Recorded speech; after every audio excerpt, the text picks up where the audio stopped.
இன்னைக்கு நம்மளோட குக்கிங் என்ன அப்படின்னு பார்த்தீங்கன்னா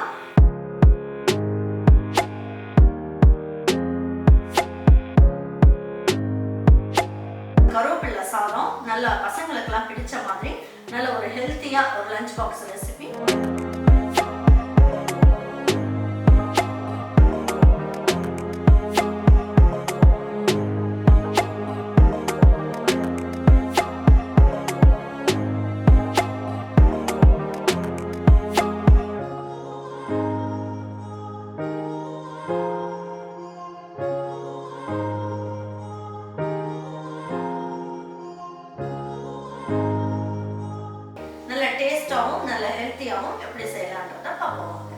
நம்மளோட சேனலில் சப்ஸ்கிரைப் பண்ணாதவங்க சப்ஸ்கிரைப் பண்ணிக்கோங்க. சமையல் குறிப்புக்கள்லாம் உடனே உங்களுக்கு வேணும்னு நினச்சிங்கன்னா பக்கத்தில் இருக்க பெல் பட்டனை அழுத்தி வச்சுக்கோங்க. அப்படியே ஃபேஸ்புக், இன்ஸ்டாகிராம், ஷேர் சேட்டை ஃபாலோ பண்ண மறந்துடாதீங்க. ஒரு அரை ஸ்பூன் அளவுக்கு நம்ம முழு மல்லி எடுத்துக்கலாம்.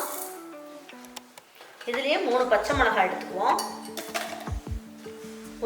ஒரு அரை இன்ச் அளவுக்கு இஞ்சி எடுத்துக்கலாம்.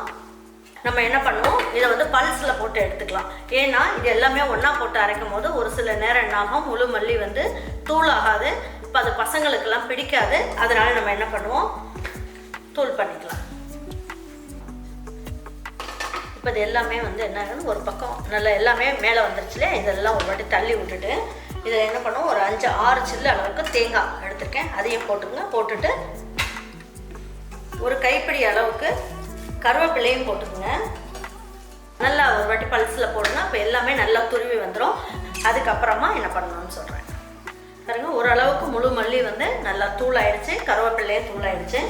மீதி இருக்க கொத்தமல்லி ஒரு கைப்பிடி அளவுக்கு எடுத்துக்கோங்க.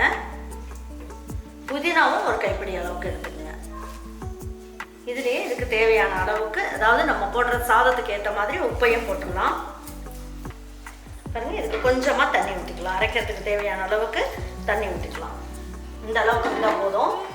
இப்போ வந்து என்ன பண்ணலாம், நல்லா நைஸாக அரைச்சி எடுத்து வச்சுக்கலாம். இப்போ என்ன பண்ணலாம் அப்படின்னு பார்த்தீங்கன்னா 1 ஸ்பூன் அளவுக்கு நெய் போட்டுக்கலாம். நெய் பிடிக்காதுன்னா அவாய்ட் பண்ணிக்கலாம். நல்ல ஒரு 3 டேபிள் ஸ்பூன் அளவுக்கு எண்ணெய் ஊற்றிக்கலாம். பாருங்க, இதில் அரை ஸ்பூன் அளவுக்கு கடுகு, அரை ஸ்பூன் அளவுக்கு கடலைப்பருப்பு, அரை ஸ்பூன் அளவுக்கு உளுந்தம்பருப்பு, 3மே ஒன்றா சேர்த்து எடுத்து வச்சுருக்கேன். எல்லாம் ஒன்றா போட்டுக்கலாம். இதில் ஒரு 2 பிஞ்ச் அளவுக்கு ஜீரகம் போட்டுக்கலாம். நல்லா வாசனையாக சூப்பராக இருக்கும். இதில் ஒரு சிட்டிகை அளவுக்கு பெருங்காயம் போட்டுக்கலாம்.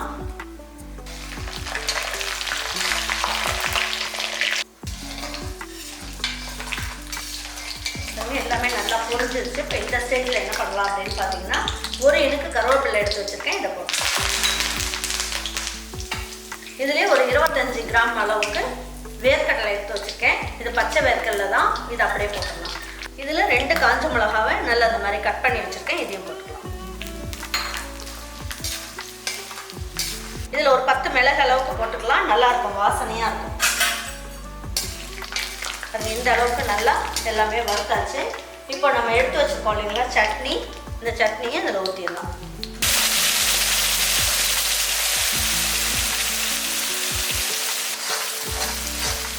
இப்போ சாதாரணமாக நம்ம வந்து குக்கரில் கொத்தமல்லி சாதம் செய்வோம் இல்லையா, அந்த மாதிரி இல்லாமல் இது கொஞ்சம் வித்தியாசமாக நல்லா இருக்கும். டேஸ்ட் வந்து நல்லா ஜம்முன்னு இருக்கும். நம்ம வதக்கி போட்டு செய்யறதுக்கும் இந்த மாதிரி பச்சையாக அரைச்சி செய்யறதுக்கும் நிறைய வித்தியாசம் இருக்கும். ரொம்ப நல்லாவும் இருக்கும் டேஸ்ட்டு. பாருங்க, இந்த அளவுக்கு நல்லா கிளறியாச்சு. ரொம்ப நேரம் வதக்கணும்னு அவசியம் இல்லை. இந்த தொக்கை என்ன பண்ணலாம், கொத்தமல்லி தொக்கு இருக்கு இல்லையா, கொத்தமல்லி, புதினா, கருவேப்பிலை போட்டுருக்க தொக்கை கொஞ்சம் எடுத்து வச்சுக்கிட்டிங்கன்னா தயிர் சாதத்துக்கு தொட்டுட்டு சாப்பிட்றதுக்கு ரொம்ப நல்லாயிருக்கும். மீதி இருக்கிறதுல நம்ம சாதம் கிளறிக்கலாம்.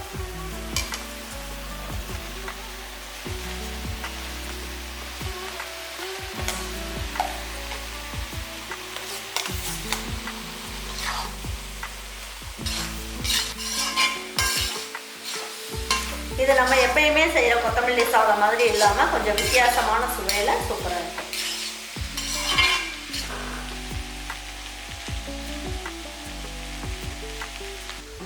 தட்டை வச்சு மூடி வச்சிடலாம். ஸ்லோ ஃப்ளேமில் வச்சுட்டேன். ஒரு 2 நிமிஷத்துக்கு மட்டும் அப்படியே இருக்கட்டும். அதுக்கப்புறம் எடுத்து வச்சுக்கலாம். பாருங்க, இப்போ எடுத்து பார்க்கலாம் எப்படி இருக்குன்ட்டு.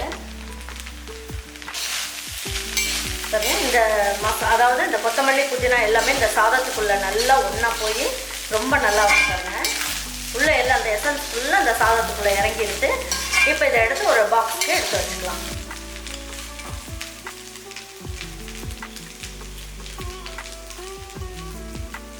இப்போ எடுத்து வச்சு பரிமாறிக்கலாம்.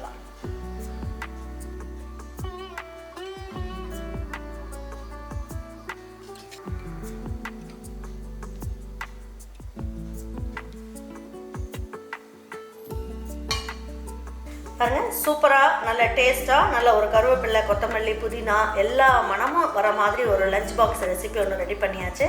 இதே மாதிரி ஒரு சாப்பாட்டை உங்கள் வீட்டில் இருக்க பிள்ளைங்களுக்கும் செஞ்சு கொடுங்க. செஞ்சு கொடுத்துட்டு வேண்டான்னு சொல்கிற பிள்ளைங்க கூட கேட்டு வாங்கி சாப்பிடுவாங்க. அந்த அளவுக்கு டேஸ்ட் சும்மா ஜம்முன்னு அட்டகாசமாக இருக்கும். எல்லாருக்கும் செஞ்சு கொடுத்துட்டு அவங்களுக்குலாம் பிடிச்சிருந்ததுன்னா லைக் பண்ணுங்கள், ஷேர் பண்ணுங்கள், சப்ஸ்கிரைப் பண்ணுங்கள், மறந்துடாமல் கமெண்ட்ஸ் பண்ணுங்கள். தேங்க்யூ ஃபார் வாட்சிங் ஈரோடு அம்மாச்சி சமையல். தேங்க்யூ.